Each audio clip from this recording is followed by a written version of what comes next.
No, gosh, no. Not at all. It'd be nice All right. if it were. Then I would just hear my voice and that would be perfect, wouldn't it? I also have quite a big voice. Does anybody really need for me to use a microphone? No? Okay, good. And I also don't like to stand behind podiums because I'm too short. I'm sorry, lecterns. I did learn something new today. This is not a podium, this is a lectern. And I love you guys because when I met Barbie and she said, you had this circle of women who get together and support each other, and you've been doing this for how long? 18 years? No. 25. 25 years. Okay, you guys are the leader in sisterhood circles. Basically. And they are all over now. It's a big thing now. So see what you started? Right here in Portland. Lake Oswego, right? Let me ask you, have you ever worked long and hard toward a goal only to find out that it wasn't what you envisioned when you got there? I love it when I hear laughter because it's like, oh yes, I do. Me too. In fact, I actually spent about 25 years climbing the corporate ladder only to find out that it was leaning against the wrong building. And each time that I climbed a rung on that ladder, I sold a piece of my soul to the corporation. And as I neared the top of that ladder, I felt like this lifeless shell, empty, unhappy, unfulfilled. It was horrible. And I was feeling like I could just feel like I was slipping deeper and deeper into a life of quiet desperation. However, if you had seen me, you would have thought that I had the perfect life because I was a great pretender. I had a wonderful husband, an amazing son, I had a beautiful home, I had an important job and a big income. But what you wouldn't have seen was that I worked 60 to 80 hours a week. I traveled 50% of the time. I can tell you exactly what night I got pregnant. And my health was on the rocks. My marriage was on the rocks. And I had zero personal life because I had given it away to a soul-sucking job. So why was I running on this treadmill? None of you were running on this treadmill, right? I hope not, because it's a treadmill to nowhere. But I was running on this treadmill. Nobody I worked with was running on this treadmill. Nobody was working 80 hours a week, only me. Company wasn't requiring me to do it. And why was I doing this? Well, I had great parents who drilled into me that nothing in life worth having comes easy. So in order for me to feel worthy of the success that I was creating on the job front, certainly not on the home front, I had to make that climb up the ladder very difficult or it wouldn't be worth having. So how did I get here? Because my childhood was a training in unworthiness. I grew up in an abusive home where love and approval were very conditional. When I brought home the report card with all A's, when I followed the rules to the T, when I was perfect, then I would gain my parents' love and approval. And when I was not perfect, they withheld it from me. My parents also installed beliefs into me, probably much like yours did. Some of them empowered me, and some of them ignited my itty-bitty shitty committee. Now, you may not have a whole committee like I do. You might know yours as an inner critic, an inner bully, your negative Nelly. It doesn't matter. You know the name of that person inside of you that feeds your mind stinking thinking. They love to get all puffed up and feed your mind negative self-talk. And so today, I want to share with you how my journey went from unworthiness to worthiness. And I want you to understand how unworthiness takes toll on your life, how it gets implemented into your life, and how society impacts you when it comes to the unworthiness factor. Now, I will tell you that my committee loved to wallow in the unworthiness cycle, much like a pig likes to wallow in the mud. I'm also going to give you today some tips that I give to my clients so that I help them break their unworthiness cycle. Now let me show you how I let perfectionism and my inner bully hijack one of my achievements. Several years ago, my husband and my son, they decided that they were going to run a half marathon. If they can do it, I can do it, right? And so I decided that I would go ahead and train for this. And I followed the training plan to the T. I was so ready the day it came. I got on the bus. Oh my God, who's ready to run 13.1 miles? And most of these people are drinking coffee going blah, blah, blah, blah. But me, I was stoked. And I started running that race. And about 6 miles in, I got this huge pain in my gut. And I thought, oh, it's a side ache. It'll go away. If I keep running, it will go away. But it didn't go away. And I think I must have turned gray because one of the race monitors actually stopped me and asked me if I was okay. If he had a car, I might have jumped in, but he didn't. He was on a bicycle, and I said, no, I'm good. And finally, the pain got so bad that I had to stop running. And now I'm walking, and I'm walking. And next thing I know, here comes one of the marathoners. Now they left 20 minutes before us, and they ran twice as far. Oh, hell no. Not a marathoner is not going to come in ahead of me. So I started running again.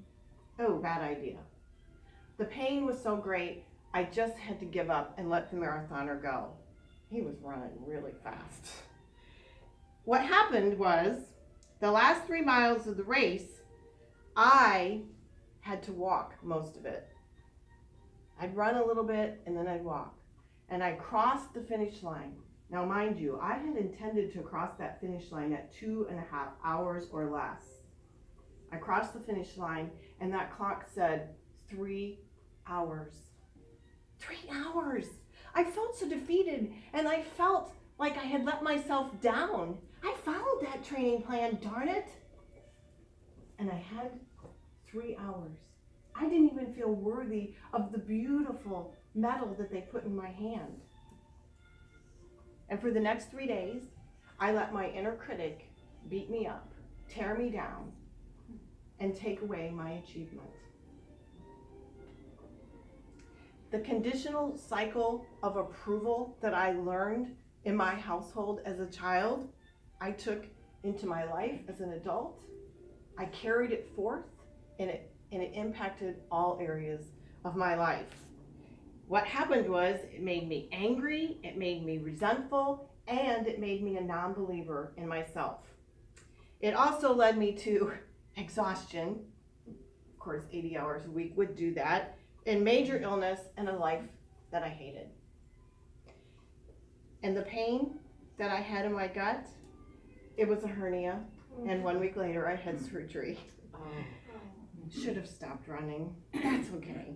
Now, what does the unworthiness cycle look like?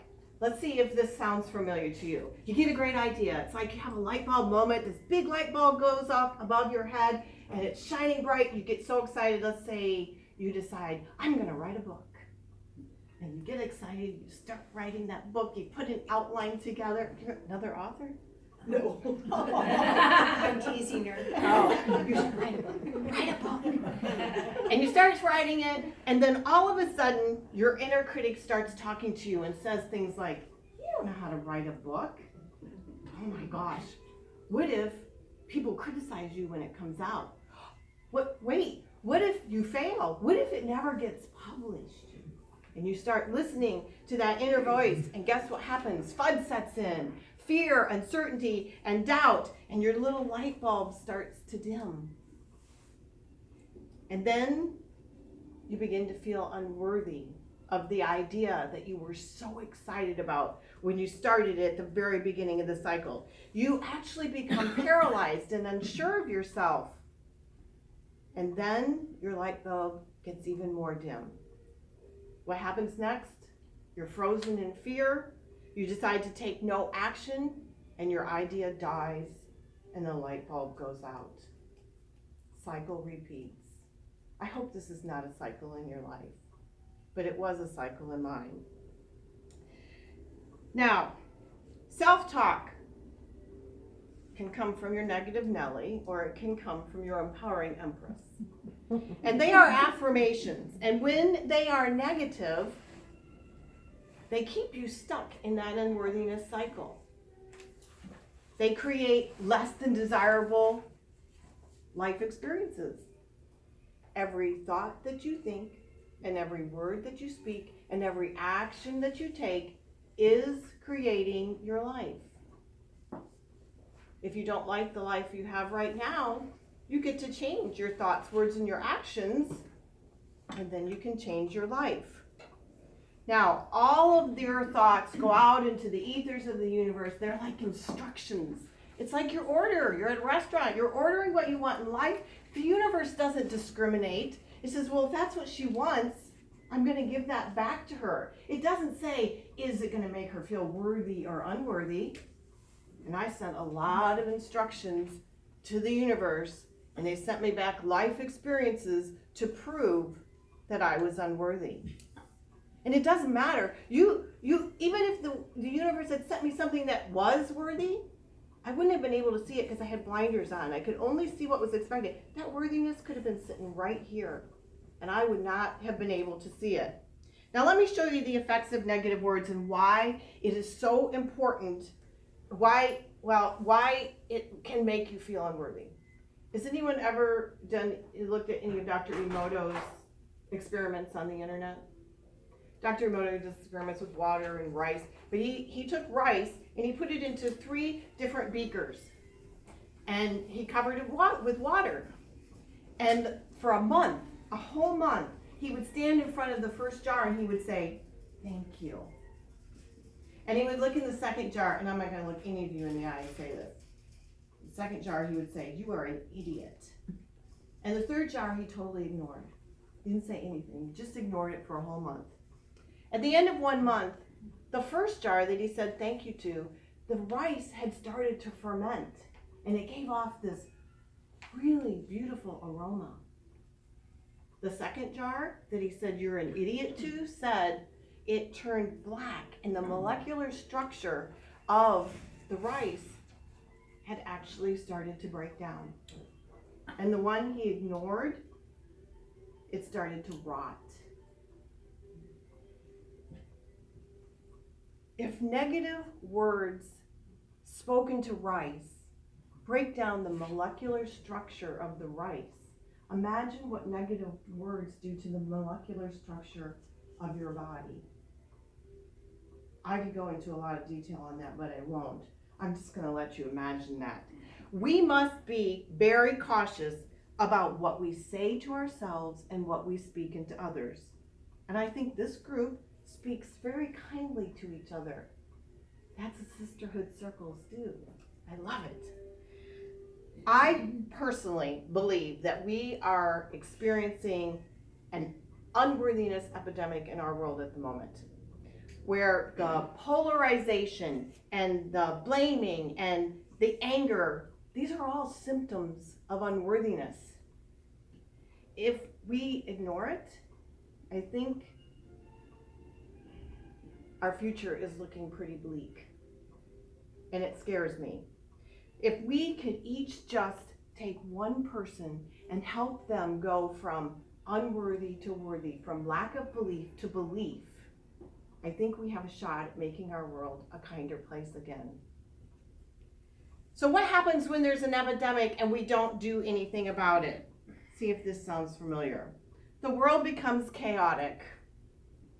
We operate out of fear. People feel like everything is out of control. Tragedies happen one right after the other. People become hopeless. They start isolating. Communication becomes volatile and unkind. We become disconnected as a society and stop helping each other. And this is why I'm writing the book about the unworthiness epidemic. and how to solve it. Because if we don't do something now, my concern is that we could experience a catastrophic event that may take generations to recover from. And the thought of that makes me shiver. I don't have grandkids yet. I want them to have a world to live in. So you're wondering, well, geez, are you suffering from unworthiness? I didn't know I was suffering from unworthiness. There are a lot of symptoms that come from unworthiness, and I'm not going to list them all because we would be here forever. But I do want you to listen to a list of a few of them, see if they maybe show up in your life. Now hear this very carefully. This is not an invitation to berate yourself or to let your inner bully take over. It's an invitation to listen and maybe be open to seeing where it might show up in your life and how you have an opportunity to change it. Now, if you are unworthy, oh, by the way, it is really impossible for anybody to not have some form of unworthiness in them. Do you know anybody that doesn't have an inner bully or an inner critic? Yeah. You do? I want to talk to you afterwards. I haven't met anybody yet. But it's almost opinion. Oh, I like that. But it's like, it's hard to escape because we are bombarded daily with messages of unworthiness. And unworthiness, you're going to hear about that. So here's some of the symptoms. This is no surprise. Lack of self-confidence, self-esteem, and self-belief. Negativity. Perfectionism. That's my favorite. Perfectionism. Hopelessness. Maybe you compare yourself to others and never measure up. Oh, social media is really good for that one. Nobody's putting the real stuff on there anyway. Maybe you played the when I game. When I lose 10 pounds, I'll be happy. When I get that promotion, when I find the perfect husband, I will be happy. That's the when I game. You look for your happiness out here and you let others determine your self-worth. Maybe you say yes when you really want to say no. Or you blame others for your misfortune. That was me. Certainly I couldn't have created that mess of a life I was living. Or you maybe be dealing with an addiction. Food, drugs, alcohol, consumerism. Yes, I filled up an entire 4,000 square foot home with consumerism. Social media, TV binge watching. All addictions arise out of trying to fill a void in your self-worth. I really want everybody to hear this next part. You got your good listeners on? You are born with a never-ending supply of worthiness. You are born with a never-ending supply of worthiness. That means unworthiness has been learned and it can be unlearned. When you listen to your inner critic, you are participating in the unworthiness cycle, and you are stuck in that cycle. And until you stop listening to that bitch, you're going to be stuck there. Now, how does society play a role in unworthiness? One of the most common is through advertising. I hope there's no advertising execs in here, are there? I hate to pick on them when they're in here, but the premise of advertising is that you are not enough unless you buy their product. How many of you remember the Anjali perfume ads of the 70s? Yes, there was a woman, she dressed in a corporate outfit, she sang this catchy tune, and if I could sing, I would sing it, but I can't. And the message was that she could bring home the bacon, fry it up in a pan, and never let you forget that you are a man. It was the 8-hour perfume for the 24-hour woman. There's a big red flag, right? The 24-hour woman. Well, as a young, impressionable adult, I gleaned from that ad that I could have a career, that a family, I could put gourmet meals on the table, have hot sex with my husband at night, and it would be a piece of cake. Nobody told me I would be too tired at the end of the day to even put dinner on the table. from that, I decided that I wanted to get a corporate job. I didn't know doing what, but I wanted a corporate job, and I was going to climb that ladder, and I was going to become a CEO because I was sure that CEOs made tons of money, traveled the world, and made a huge difference to the betterment of our world. And to me, that sounded like very noble work. And all I had to do was buy Anjali. Well, the first thing I had to do was get my inner critic under control. And this can be a pretty daunting task when you have over 60,000 thoughts a day. And only 5% of them are conscious, and the other 95 are not. That means they're running your life automatically without you even thinking about it. Some of those we want to keep, like the ones that beat your heart and make your lungs breathe. Can you imagine having to do that every second? But the ones that come from your inner bully, those are the ones that you don't want to keep. Now let me tell you about your inner bully. She thinks that she is trying to protect you from the big bad world. But in reality, she lives in a constant state of fear. This is going to sound a little harsh, but she's a liar, a terrorist, and she's verbally abusive. And if you wouldn't let anybody do that to you, why would you do it to yourself? She brainwashes you into believing you're not enough. And the question to ask when she's talking is, would you let your best friend talk to you this way? And I hope the answer would be no. So, to get your inner bully under control, you need to have some tips to get started. And the first tip is the turnaround. I want you to turn around your self-talk from negative to positive.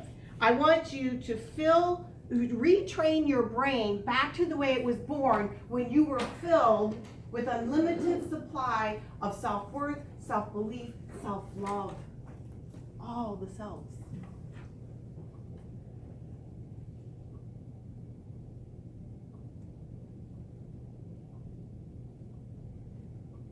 There's power in your thoughts.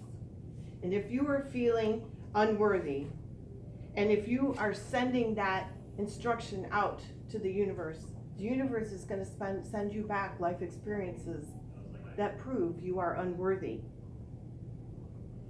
Case in point, I finished a half marathon, 13.1 miles.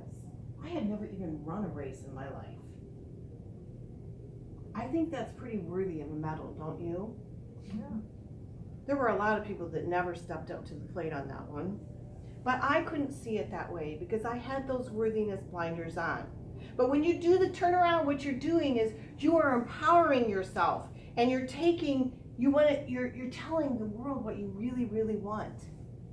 So you want to make sure it doesn't take you out at the knees, and you want to make sure that you send what you want. Do you ever hear people who pray for what they don't want? Pray for what you want. Now I'm going to tell you a couple that I struggled with. I had one that said, I am unworthy of huge success. It's kind of sad. I'm climbing the corporate ladder and I am unworthy of huge success. So I did the turnaround. And my turnaround said, I am worthy of huge success and all of the goodness that the world has to offer.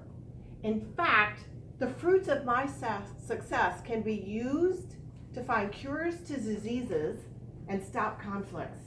Whoosh. That was pretty empowering. Didn't believe it the first time I heard it, but I said it over and over and over. I had one that said, I am unlovable unless I am perfect. Love that perfectionism.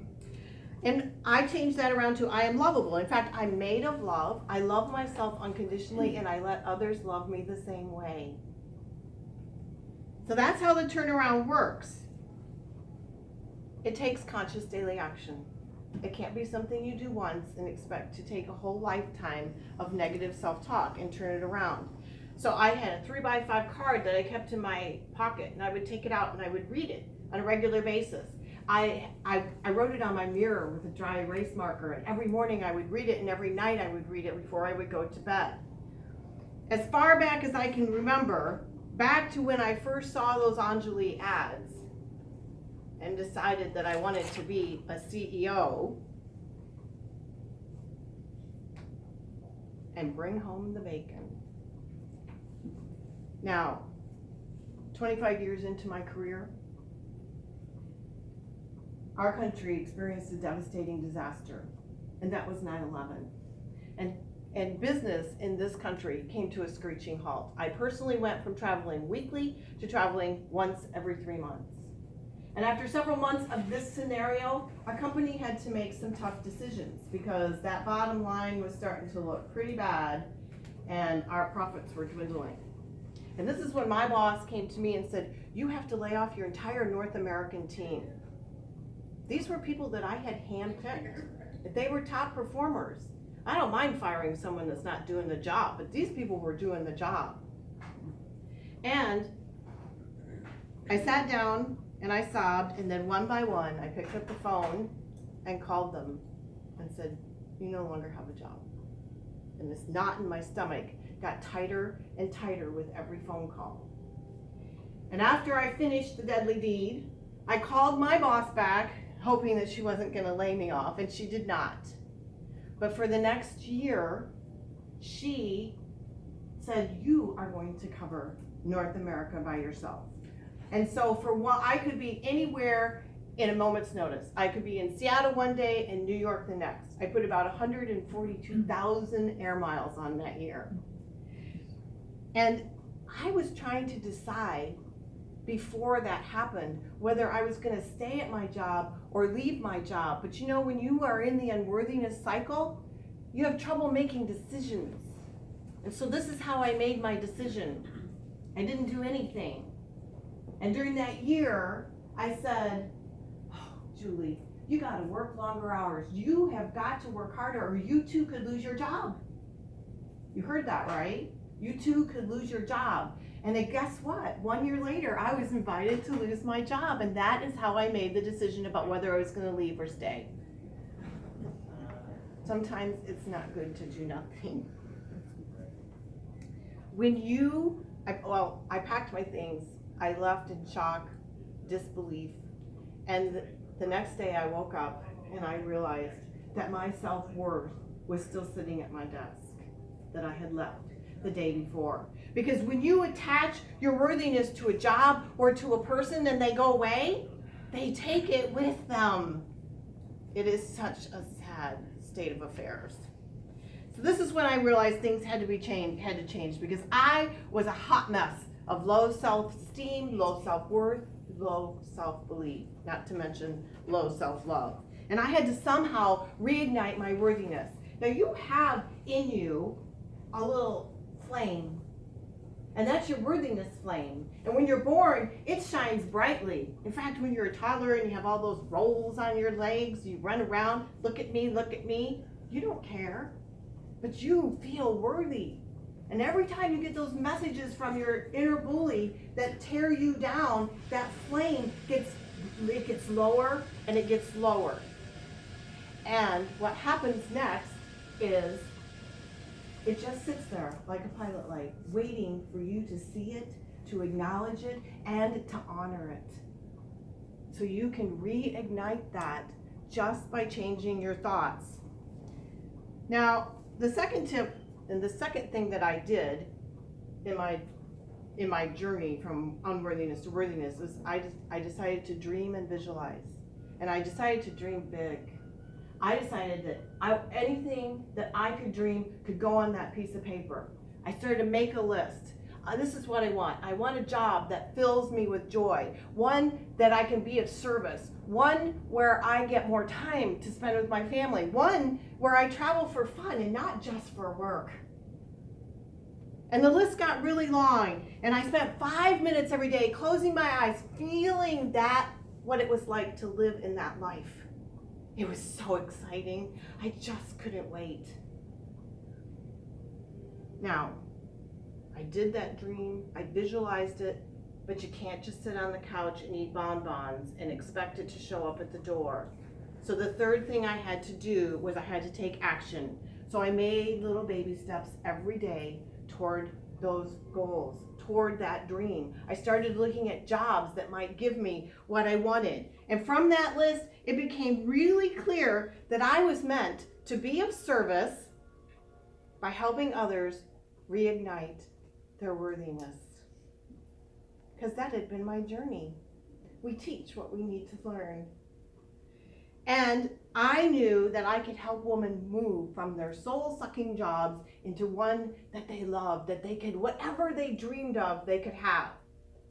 So out of my desire to teach people to create a life that they love, and out of my desire to inspire people to walk in their magnificence, and out of my love of speaking and writing, a new career was born. Speaker, author, coach. And my title? CEO.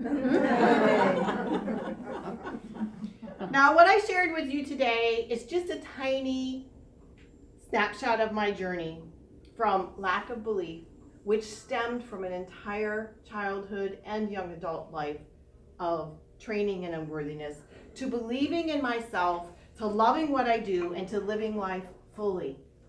And I want the same for everybody I meet in the world, even the Debbie Downers.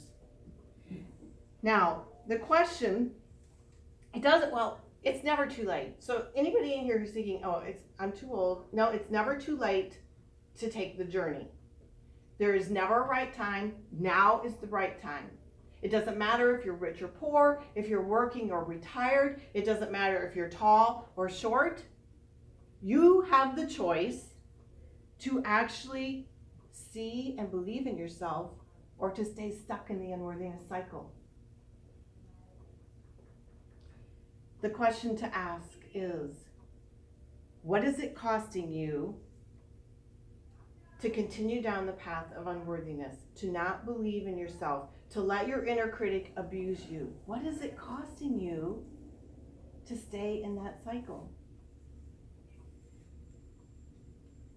You can move from a life of quiet desperation to a life you love, but it might seem like a very tall order. How do I do that? Well, that's my gift.